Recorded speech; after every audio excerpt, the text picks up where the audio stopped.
আসবেন বল জোরে শ্বাস নাও জোরে শ্বাস আস্তে শ্বাস নে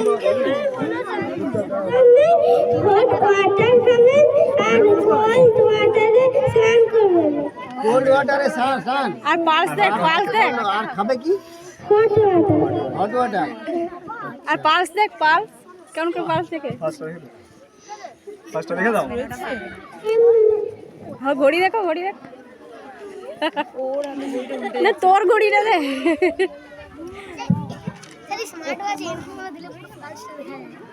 পালস ঠিক আছে সব ঠিক আছে ফিস কত তোমার ফিস কত পয়সা লাগবে হ্যাঁ 200 টাকা ভেরি গুড কিসের ডাক্তার দি কিসের ডাক্তার 200 টাকা ফিস বড় টাকা ঠিক আছে সরকারি ডাক্তার ফিস নেয় না ডক্টর কি নামটা পুরো বলো গভর্নমেন্ট দেবো বলে নাম বলো ডক্টর দেবাঙ্কর হ্যাঁ ভালো নাম গুড প্রণাম করো নেক্সট ক্লাস 1